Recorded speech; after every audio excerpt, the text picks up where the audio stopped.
Le jeune roi, par Oscar Wilde. C'était le soir qui précédait le jour fixé pour son couronnement, et le jeune roi était assis, seul dans sa belle chambre. Ses courtisans avaient tous pris congé de lui, s'inclinant jusqu'à terre, conformément au cérémonial, et s'étaient retirés dans la grande salle du palais pour recevoir quelques dernières instructions du maître de l'étiquette, car il restait encore chez certains d'entre eux du naturel, ce qui, j'ai à peine besoin de le dire, est tout à fait déplaisant chez un seigneur de la cour. Le jeune garçon, ce n'était en effet qu'un jeune garçon puisqu'il n'avait pas plus de 16 ans, n'était pas fâché de leur départ. Il s'était jeté avec un soupir de satisfaction sur les doux coussins de sa couche brodée et demeurait là, les yeux fixes et la bouche béante, comme un faune ou comme un animal des forêts, tout nouvellement capturé par les chasseurs. Et vraiment, c'étaient des chasseurs qu'il avait trouvés. Ils étaient tombés sur lui par hasard, tandis que, nu, avec le chalumeau en main, il suivait le troupeau du pauvre chevrier qu'il avait élevé et dont il s'était toujours imaginé être le fils.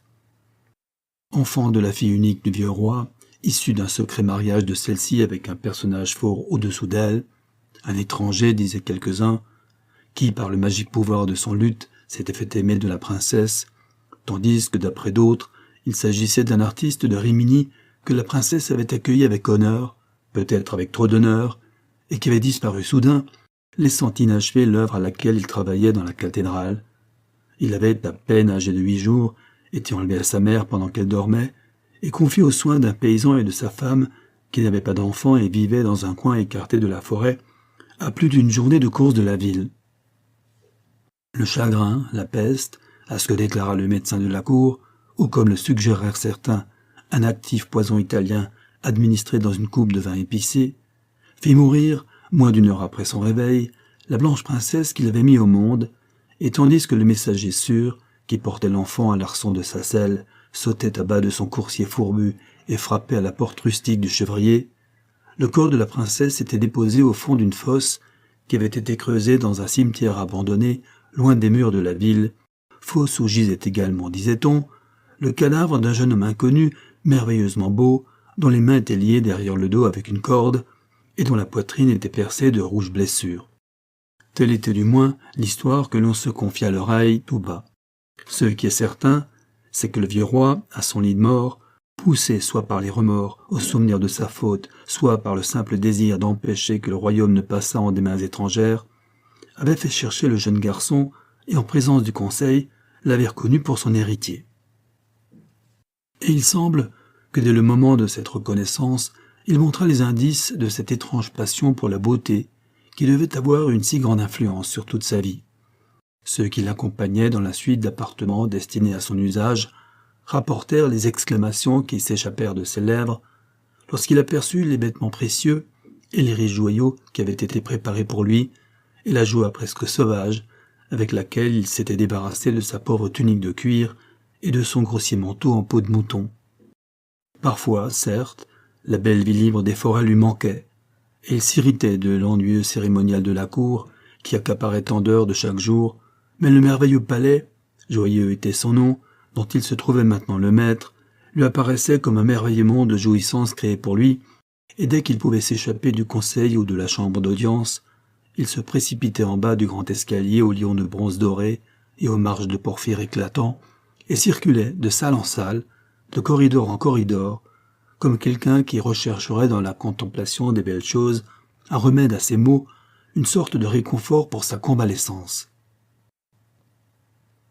Pendant ces voyages de découverte, comme il disait, et vraiment c'était pour lui de véritables voyages à travers un pays de merveilles, parfois l'accompagnaient les gentils pages de la cour à la chevelure blonde, au manteau flottant, aux gais rubans voltigeants, mais le plus souvent il allait seul, sentant pour ainsi dire instinctivement, par une sorte de divination, que l'on apprend mieux les arcanes de l'art en secret et que la beauté, comme la sagesse, aime l'adorateur solitaire.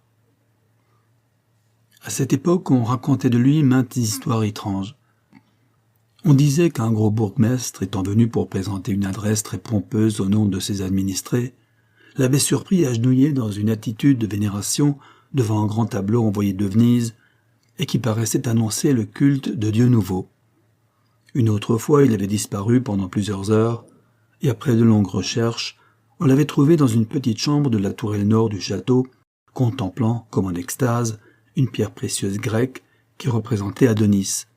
On l'avait vu, le bruit au moins en courait, poser des baisers de feu sur le front de marbre d'une statue antique découverte dans le lit de la rivière lors de la construction du pont et qui portait comme inscription le nom de l'esclave bithynien d'Adrien. Il avait passé une nuit entière à observer l'effet des rayons de la lune sur une image en argent d'Endymion.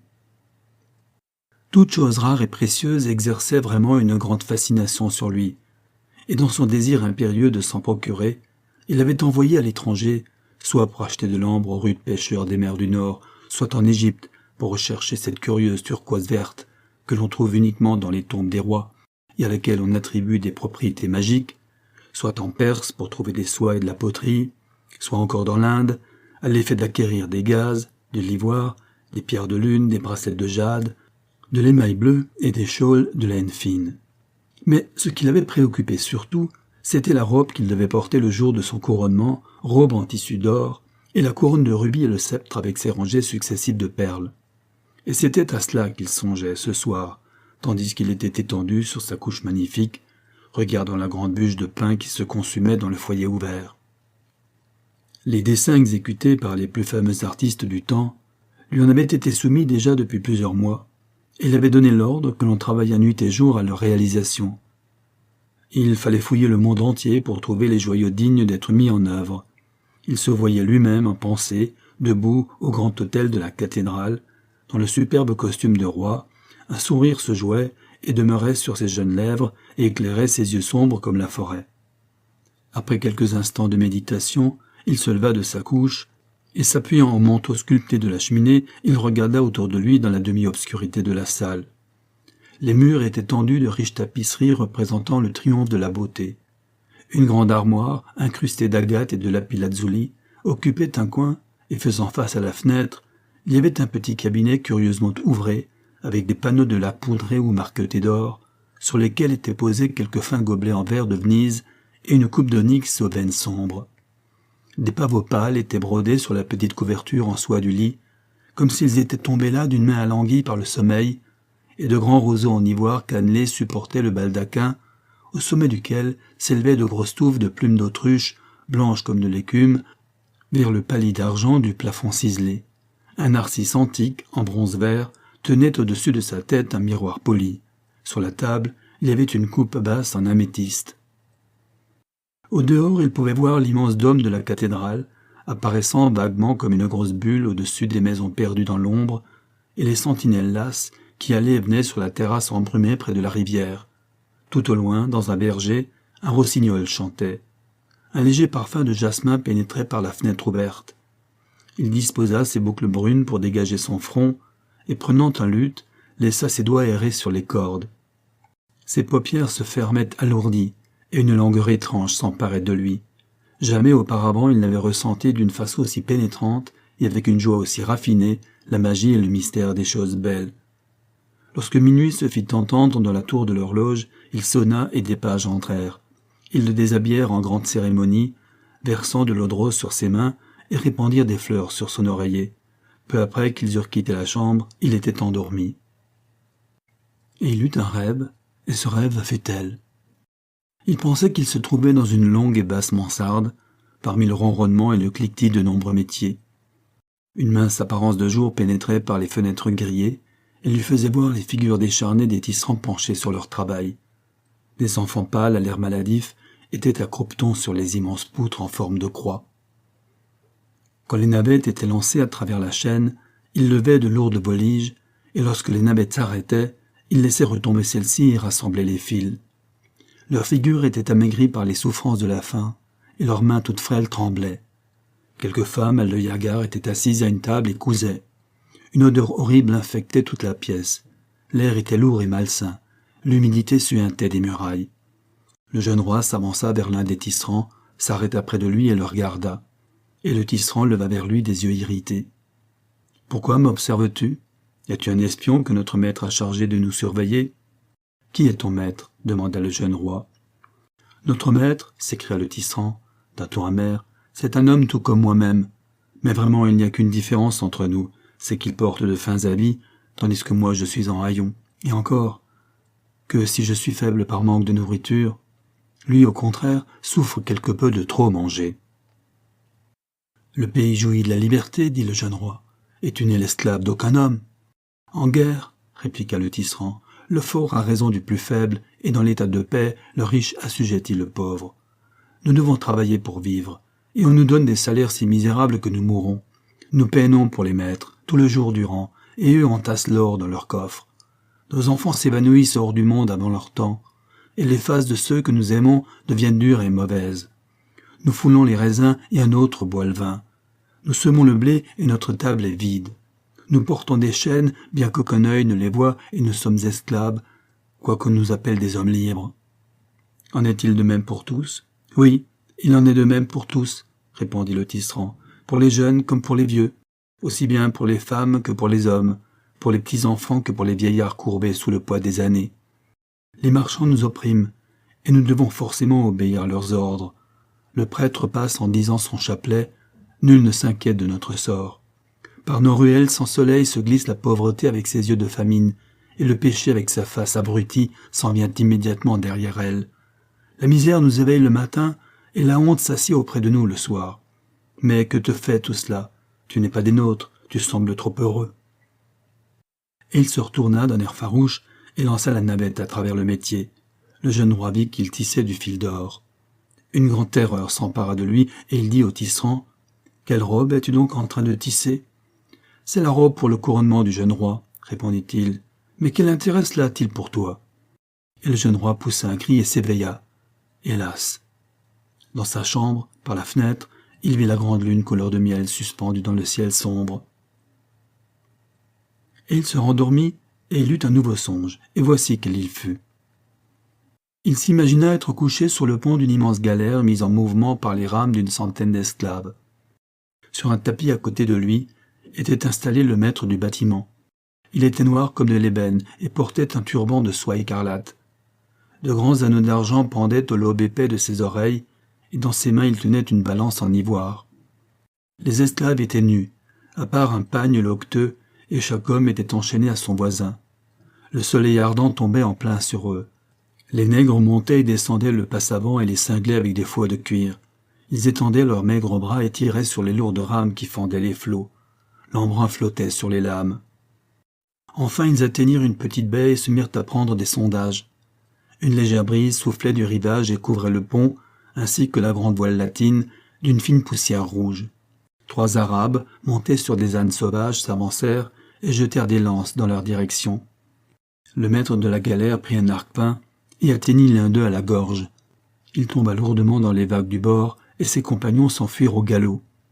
Une femme drapée d'un voile jaune les suivait lentement sur un chameau, se retournant de temps en temps vers le cadavre. Dès qu'ils eurent jeté l'ancre et amené les voiles, les nègres s'en allèrent dans la cale et remontèrent avec une longue échelle de corde alourdie par un fort poids de plomb. Le maître de la galère la jeta par-dessus bord, en prenant soin d'en fixer les extrémités au moyen de 2 étançons de fer. Alors les nègres prirent le plus jeune des esclaves et le débarrassèrent de ses chaînes. Ils lui fermèrent soigneusement les narines et les oreilles avec de la cire, et lui attachèrent à la taille une pierre pesante. Il descendit péniblement l'échelle de corde et disparut dans la mer. Un léger bouillonnement se produisit à l'endroit où il l'avait plongé. Quelques esclaves regardaient avec curiosité par-dessus le bastingage. À la proue de la galère était un charmeur de requins qui battait sur un tambour un rythme monotone. Au bout de quelque temps, le plongeur ressortit de l'eau et se cramponna tout pantelant à l'échelle, tenant dans sa main droite une perle. Les nègres se saisirent de la perle et renvoyèrent le plongeur. Les esclaves étaient assoupis lourdement sur leurs rames. Encore et encore le plongeur remonta, rapportant chaque fois une belle perle. Le maître de la galère les pesait et les mettait dans un petit sac de cuir vert. Le jeune roi eût voulu parler, mais sa langue lui semblait collée à son palais, et ses lèvres se refusaient à tout mouvement. Les nègres bavardaient entre eux et se prirent de querelle au sujet d'un collier de pierres éclatantes. 2 grues volaient autour du vaisseau. Enfin le plongeur remonta pour la dernière fois, et la perle qu'il rapporta était plus belle que toutes les perles d'Ormuz, car elle avait la forme d'une pleine lune, et elle était plus brillante que l'étoile du matin. Mais la face du plongeur était étrangement pâle, et tandis qu'il tombait sur le pont, le sang jaillit de ses narines et de ses oreilles. Il eut un court tressaillement, puis ce fut tout. Les nègres haussèrent les épaules et précipitèrent le cadavre dans les flots. Le maître de la galère se mit à rire et s'avança pour prendre la perle. Lorsqu'il la vit, il l'appliqua contre son front et s'inclina. « Ce sera pour le sceptre du jeune roi, » dit-il, puis il fit signe aux nègres de lever l'ancre. Et lorsque le roi entendit cela, il poussa un cri et s'éveilla. Par la fenêtre, il vit les longs doigts gris de l'aube cueillir, crispés, les étoiles fanées. Et il se rendormit, et encore il rêva, et son rêve fut celui-ci. Il lui semblait qu'il se promenait dans la demi-obscurité d'un bois, où étaient d'étranges fruits et de belles fleurs vénéneuses. Les serpents sifflaient vers lui, et les perroquets au brillant plumage voltaient en criant de branche en branche. D'immenses tortues étaient endormies dans le sable brûlant. Les arbres portaient en foule des singes et des paons. Il allait toujours, et bientôt il atteignit la lisière du bois. Et là, il vit une multitude d'hommes qui travaillaient dans le lit d'une rivière mise à sec. Ils grimpaient sur les rochers comme des fourmis, ils creusaient des puits profonds dans le sol et y descendaient. Il y en avait qui fendaient les rocs avec de grandes haches, d'autres fouillaient le sable. Ils arrachaient jusqu'aux racines les cactus et piétinaient les fleurs écarlates. C'était une activité incessante. Ils s'interpellaient et aucun d'eux ne restait oisif. D'une sombre caverne, la mort et l'avarice observaient, et la mort dit « Je suis lasse. Donne-moi le tiers de ces hommes, que je puisse m'en aller d'ici. » Mais l'avarice fit un signe de tête. « Ils sont mes serviteurs, » répondit-elle, et la mort continua. « Qu'as-tu là dans la main ? » ?»« J'ai 3 grains de blé. En quoi cela peut-il t'intéresser ?»« Donne-moi un, » criait la mort, « pour planter dans mon jardin, rien qu'un, et puis je m'en irai. »« Je ne veux rien te donner, » dit l'avarice, et elle cacha sa main dans les plis de ses vêtements. Et la mort se mit à rire, prit une coupe et la plongea dans une mare d'eau. De la coupe sortit la fièvre paludéenne. Elle traversa la grande multitude et un tiers des hommes tomba. Une brume froide la suivit, et les serpents d'eau vinrent ramper à ses côtés. Et lorsque l'avarice vit que le tiers des hommes était mort, elle se frappa la poitrine et se prit à pleurer. Elle frappa sa poitrine stérile et cria « Tu as détruit le tiers de mes serviteurs, va-t'en. La guerre est dans les monts de la Tartarie et les rois des 2 armées t'appellent. Les Afghans ont abattu le bœuf noir et marchent au combat. Ils ont frappé de leurs lances leurs boucliers et ont mis leurs casques de fer.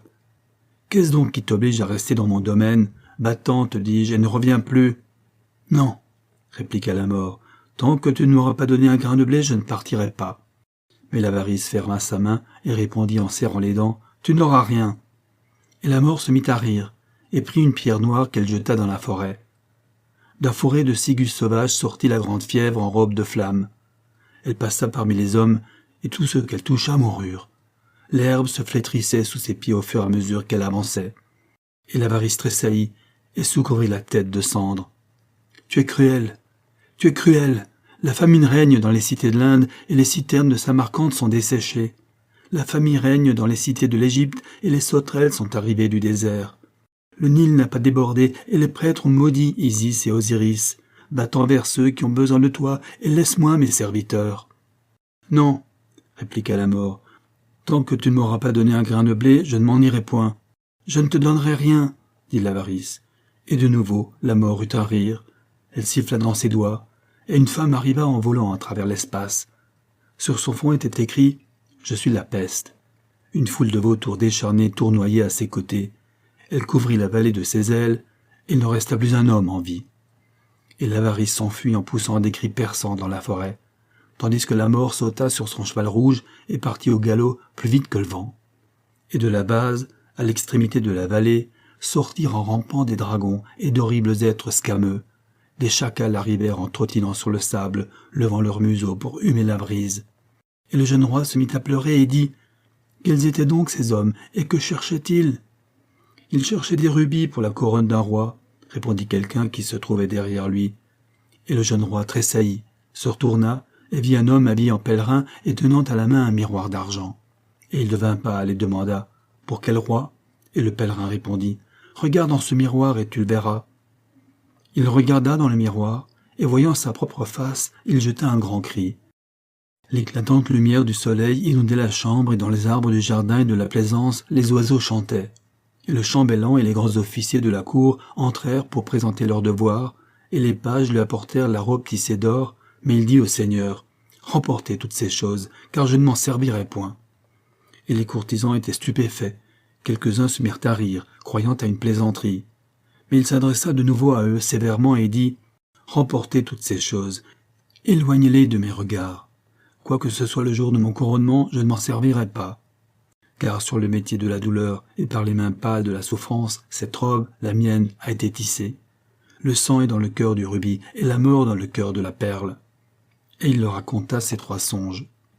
Et quand ils entendirent cela, les courtisans s'entre-regardèrent en murmurant « Sûrement notre Seigneur a perdu la tête, car un songe est-il plus qu'un songe, une vision est-elle autre chose qu'une vision? Ce ne sont pas là des réalités auxquelles il fait prêter la moindre attention. Et que nous importe la vie de ceux qui travaillent pour nous?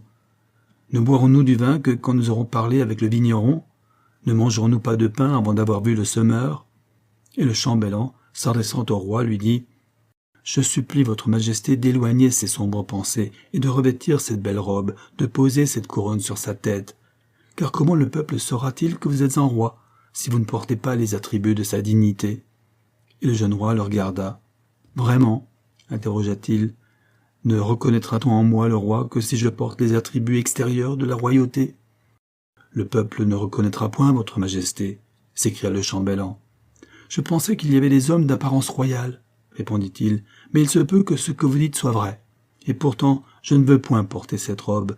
Je ne mettrai pas sur ma tête cette couronne, mais je veux sortir de ce palais tel que j'y suis entré. » Et il leur donna congé, ne retenant auprès de lui pour son service qu'un jeune page, d'une année plus jeune que lui-même, et qui lui servait de compagnon. Et après s'être baigné dans de l'eau fraîche, il ouvrit un grand coffre peint et en tira la tunique de cuir et le grossier manteau en peau de mouton qu'il portait lorsqu'il gardait sur la colline les chèvres aux poils hérissés. Il les revêtit et il prit à la main son rude bâton de berger. Et le petit page ouvrait de grands yeux bleus, tout stupéfait, et lui dit en souriant « Majesté, je vois la robe et le sceptre, mais où est la couronne ?» Et le jeune roi cueillit une branche de rosier sauvage qui grimpait sur le balcon, la courba, et en fit une petite couronne qu'il posa sur sa tête. « Ce sera ma couronne, dit-il. » Et ainsi paré, il passa de sa chambre dans la grande salle où les nobles l'attendaient. Et les nobles s'y jouirent, et quelques-uns dirent « Votre Majesté, le peuple attend son roi, et il va voir un mendiant. » D'autres s'irritaient et disaient « Il fait honte à la cour, il est indigne d'être notre maître. » Mais il ne répondit pas un mot, continua son chemin, descendit l'escalier de porphyre éclatant, passa les portes de bronze, monta sur son coursier et se dirigea vers la cathédrale. Le petit page courait à ses côtés. Et le peuple riait, disant « C'est le fou du roi qui est là à cheval », et il l'accablait de moqueries. Et il arrêta son coursier et dit « Non pas, je suis le roi lui-même. » Et il raconta ses 3 songes. Un homme sortit de la foule et s'adressant à lui d'un ton amer lui dit « Votre Majesté ignore-t-elle que le luxe du riche, c'est la vie pour le pauvre? Les pompes royales nous empêchent de mourir. C'est grâce à vos vices que nous avons du pain. Travailler pour un maître sévère, c'est dur, mais n'avoir aucun maître pour lequel travailler est plus dur encore. Votre Majesté pense-t-elle que les corbeaux vont nous apporter à manger? Du reste, s'inquiète-t-il de pareilles choses? Direz-vous à l'acheteur, tu achèteras pour autant, et au vendeur, tu vendras à tel prix? Je crois que non. Retournez donc au palais, revêtez la pourpre et le linge fin. Qu'avez-vous à faire avec nous et nos souffrances? Les riches et les pauvres ne sont-ils point frères? Demanda le jeune roi. Sans doute, répliqua l'homme. Et le nom du riche est Caïn. Et les yeux du jeune roi s'emplirent de larmes, et il continua sa route au milieu des murmures de la foule. Le jeune page, pris de peur, l'abandonna. Et lorsqu'il atteignit le grand portail de la cathédrale, les soldats croisèrent leurs hallebardes et dirent « Que viens-tu chercher ici? Personne ne passe cette porte si ce n'est le roi. » Et sa face s'enflamma de colère et il leur dit « Je suis le roi. » Écarta leur hallebarde et passa. Et quand le vieil évêque le vit venir dans son accoutrement de chevrier, il se leva, stupéfait, de son trône, et s'avança à sa rencontre, lui dit « Mon fils, est-ce donc là l'appareil royal? Avec quelle couronne vais-je te couronner? Quel sceptre vais-je placer en ta main? Certes, aujourd'hui devrait être pour toi un jour de joie, et non pas un jour d'humiliation. La joie portera-t-elle ce couvre à la douleur? » dit le jeune roi, et il lui raconta ses 3 songes. Et quand l'évêque eut entendu cela, il fronça les sourcils et dit « Mon fils, je suis un vieillard et dans l'hiver de mes ans, et je sais qu'on fait beaucoup de mal choses dans le vaste monde. Les féroces brigands descendent des montagnes et enlèvent les petits enfants pour les vendre aux morts. Les lions se couchent sur le sable du désert pour attendre les caravanes et se précipitent d'un bond sur les chameaux. Les sangliers dévastent les moissons dans les vallées et les renards mangent les raisins sur la colline. Les pirates sèment l'effroi tout le long de la côte, brûlent les vaisseaux des pêcheurs et s'emparent de leurs filets. Dans les marais salants vivent les lépreux. Ils ont des maisons de roseaux entrelacées et personne ne peut les approcher. Les mendiants s'en vont dans les cités et mangent leur nourriture avec les chiens. Peux-tu faire en sorte que tout cela ne soit pas? Prendras-tu le lépreux par la main et le conduiras-tu à côté de toi dans ton lit? Placeras-tu le mendiant à ta table? Le lion se fera-t-il plus doux devant toi et le sanglier va-t-il obéir à ton ordre? Le Très-Haut qui a créé la misère n'est-il pas plus sage que toi-même? C'est pourquoi je te prie de retourner à ton palais, de prendre un air joyeux et de revêtir le costume qui convient à un roi. Alors, avec la couronne d'or, je te couronnerai, et le sceptre orné de perles, je le placerai dans ta main. Et pour ce qui est de tes songes, oublie-les. Le fardeau de ce monde est trop lourd pour un homme tout seul. La souffrance de l'univers est trop lourde pour un seul cœur. Et tu dis cela dans ton temple? Répliqua le jeune roi, et il s'avança, laissant de côté l'évêque, gravit les marches de l'autel et s'arrêta devant l'image du Christ. Devant l'image du Christ, il s'arrêta, et dans sa main droite, comme dans sa main gauche, il tenait de merveilleuses orfèvreries, le calice avec le vin jaune et le viatique avec les saintes huiles. Il s'agenouilla devant l'image du Christ. Les grands chandeliers jetaient des flammes éclatantes sur la châsse ornée de joyaux, et la fumée de l'encens s'en allait en minces volutes bleues vers la voûte. Il courba la tête, dans une attitude de prière, et les prêtres avec leurs rois de chasubles quittèrent un à un l'autel. Et soudain, un violent tumulte se fit entendre au dehors, et entrèrent les nobles, l'épée nue, panache au vent, avec des boucliers d'acier poli. « Où donc est ce forgeur de songes » s'écriait-il. « Où est ce roi accoutré comme un mendiant? Où est ce jeune fou qui jette l'opprobre sur la cour? Nous allons lui régler son compte, car il est indigne de régner sur nous. » Et le jeune roi courba de nouveau la tête et continua de prier. Et quand sa prière fut finie, il se releva, se retourna et les regarda d'un air triste. Et voici qu'à travers les vitraux, les rayons du soleil ruisselèrent sur lui et lui tissèrent une robe plus belle encore que la robe destinée à son couronnement. Et son bateau mort portait des fleurs, des lys, plus blancs que des perles. Sur sa tête, la branche desséchée revivait un rose plus rouge que des rubis.